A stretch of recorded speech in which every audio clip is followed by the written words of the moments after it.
on in. Come on in. This is a safe space. I promise. I promise you're safe, okay? And so in today's episode, I will be discussing why my two previous YouTube channels failed. I know it looks like I'm getting that YouTube money now.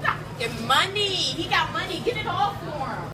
But I promise you, it wasn't always like this. I did go through a lot. You know, I've been on this platform for the past 10 years, and I'm just mildly, and I'm talking like mild, like not even spicy at Popeyes, successful on YouTube right now. And so I just want to give you guys my journey and what I've learned over the years. And hopefully, you know, the stuff that I talk about in this video will help you and avoid some of the things that I personally went through. Now, I do want to let you guys know I am offering one-on-one YouTube masterclasses. So if you want to work with me, I would love to help you out with your channel. Now, space is limited because I can only help so many people. So if you want to sign up, go ahead and do so right now. I will link it in my description and it will be linked in the first comment. And also, I did drop some new apparel on mobclothing.co. So if you want to check that out, go ahead and check it out. That'll be linked in the description below. But without further ado, let's get into the video.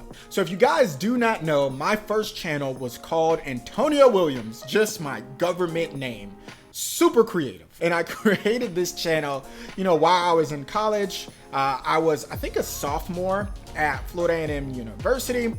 Shout out to all my Rattlers. Shout out to all my HBCU grads. I was in the Marching 100. I was a musician. I wanted to showcase my skills in the hopes that, you know, I knew that YouTube could bring a lot of brand awareness for my personal brand as a drummer. And I was hoping that me creating tutorials about giving, you know, drum lessons and tips and tricks and, you know, just sharing my chops as a musician would help me further my career as a musician. And it was doing pretty well, to be honest with you. I was taking people through just like my journey as a musician. I was vlogging like me going, doing like mini tours, I guess you could say. Really, I was just gigging around Florida, but you know, I showcased that. And you know, for a long time, I thought that's what I was supposed to do. But then as YouTube started to really like rise, like production quality and all this stuff, camera gear started to become very, very important when it came to creating like drum covers and just covers in general. You know, I really tried my best to keep up. And honestly, like creating that content was very, very hard for me. You know, thankfully, while I was in Tallahassee, I did have a really, really good friend that allowed me, you know, to use their studio. But eventually, like time, you know, conflict started to happen and I really couldn't afford to pay for studio time and just creating content, you know, being, you know, creating drum covers and stuff like that. Just I couldn't keep up.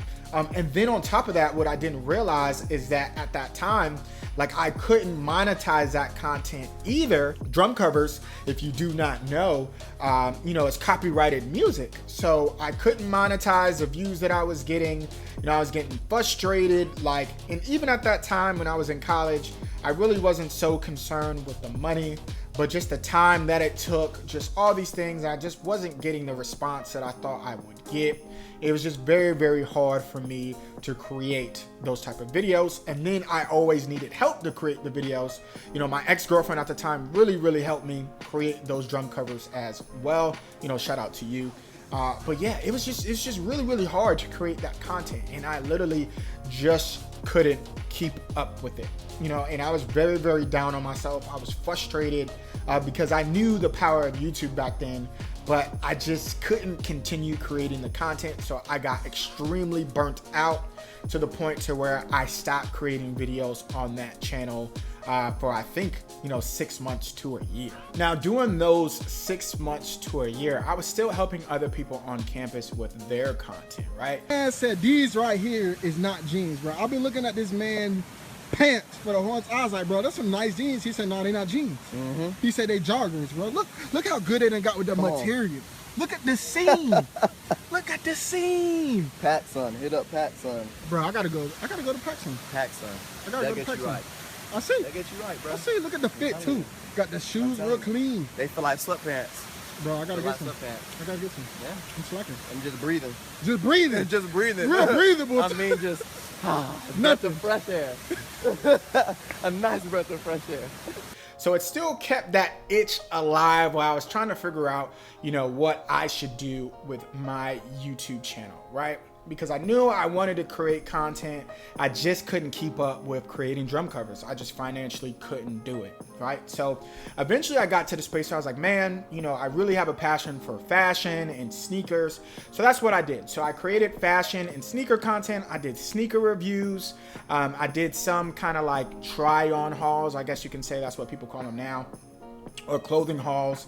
And I still kind of peppered in, I kind of salt and peppered some, you know, some musicianship in there. I still dropped some drum covers when I could.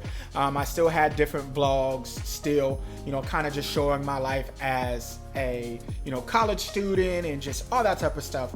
And so I did that for a while until I got to the point to where with sneaker content, people only cared about the Hype Beast release. And if you don't know what a Hype Beast, you know, releases are, it's just a really like exclusive drops, like super exclusive sneakers that unless you have like a plug or you're willing to spend thousands of dollars on or hundreds of dollars on, you can't really get the shoe, right? And again, I'm a broke college student.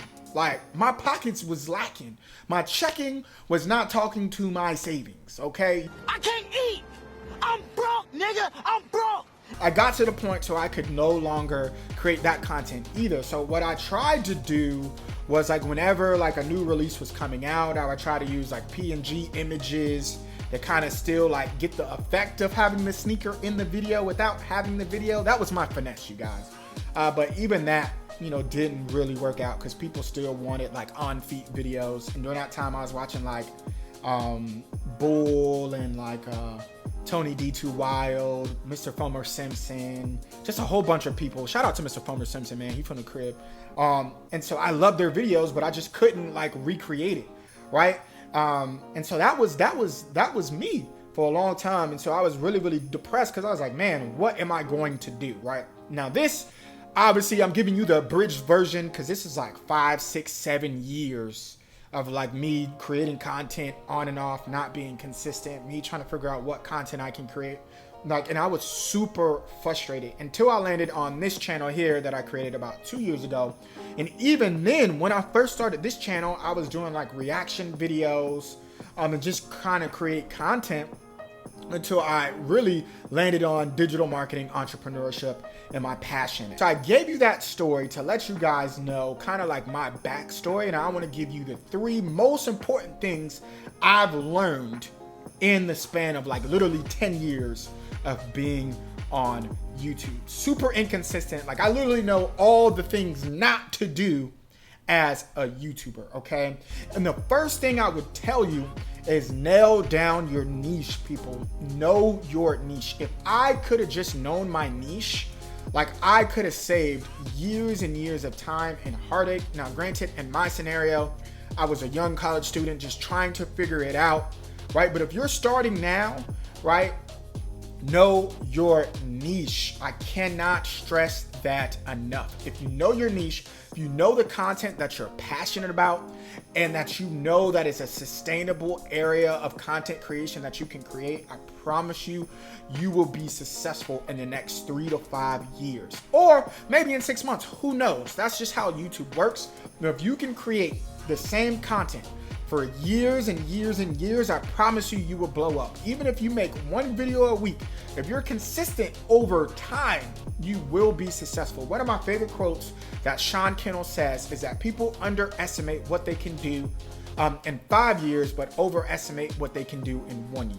Okay, so yes, in 1 year, will you hit 100K? Maybe, maybe not, right? More than likely no.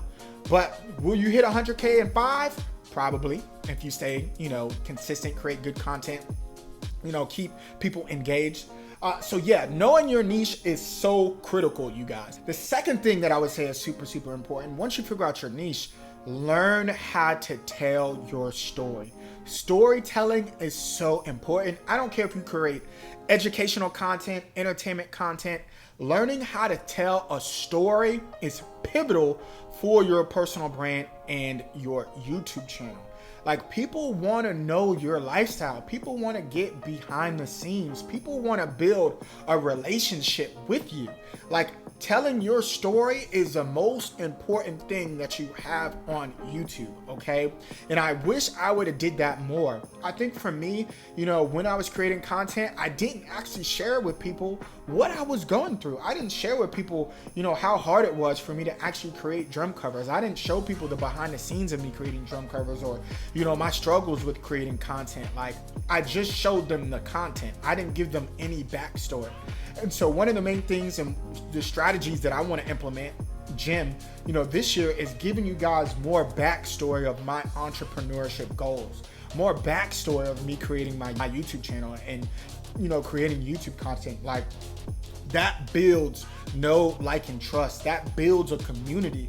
And I think it's just so important. And so that's one key ingredient that I missed out, because if I would have built more know, like, and trust, if I would have built more story, if I would have got more people involved in my content creation, just more involved in my life, you know, when I did jump from channel to channel, more people would have been willing to support me on my journey if I would have connected with them more, right? And so I think, again, telling your story, you know, connecting with your audience is so important. And I didn't think I did that enough over my years on YouTube. I do want to share with you guys one of the most important things that I learned from having two failed YouTube channels is forgiveness, okay? You know, I'm not going to even lie to you guys. For a long time, especially now, me, you know, being a digital marketer, me talking about entrepreneurship, digital marketing, giving YouTube advice, you know, it was very hard for me, you know, to forgive myself for not being more successful on YouTube. Because let's be honest, you know, I do say, you know, vanity metrics don't matter, and they don't in the grand scheme of things. But we are human. We are going to have that badge of, oh, I got 100,000 subscribers. I have 1 million subscribers. This just means I'm successful, right? And I just felt like, for me being on the platform for so long, I should have amassed some level of success, right? 10,000 subscribers, 100,000, whatever that number is, you know, for you. You know, I know for me, you know, I had a, you know, just a number in my head that felt like, okay, if I reach this number, or I should have reached this number by a certain amount of time. And, you know, I had to forgive myself. And for the longest, I harbored that. You know, I felt like, you know, man, like, if I had all this information, you should have this. You know, and sometimes that's not the case. You know what I mean? And I just had like a lot of imposter syndrome. But I had to forgive myself. And so moving forward, you know, that's one of the biggest things. And so hopefully me giving you my story, hopefully me sharing and being hot, honest, open, and transparent can help you, you know, really navigate your YouTube channel, really be honest with yourself, and figure out what type of content you need to create, what type of niche you should be in, you know, how you can create content that really builds community. And then at the end of the day, you know, if you're not as successful as you want to, give yourself, you know, forgiveness. Continue to work hard. We all want to be successful, but, you know, if it doesn't pan out the way that you see fit in a year, 2 years, keep going. Like, that doesn't mean that you necessarily failed if it's just a learning experience. So hopefully this video was impactful for you. I wish somebody would have made this video for me, you know, a couple years ago, because it would have definitely helped. And so, yeah, if you guys, you know, have any questions or concerns, I'm here for you. DM me, right? I would love to hear your YouTube, you know, journey in the comments below. All of us have different stories. I've heard of people being on YouTube for 5 years, 6 years, and then that 7th year, you know, they blew up, right? So, you know, I would love to hear your stories in the comments down below, but hopefully you guys enjoyed it. Again, if you want to sign up for the YouTube Masterclass, I would love to help you. Link in the description below. But thank you so much for watching. Until next time, be easy.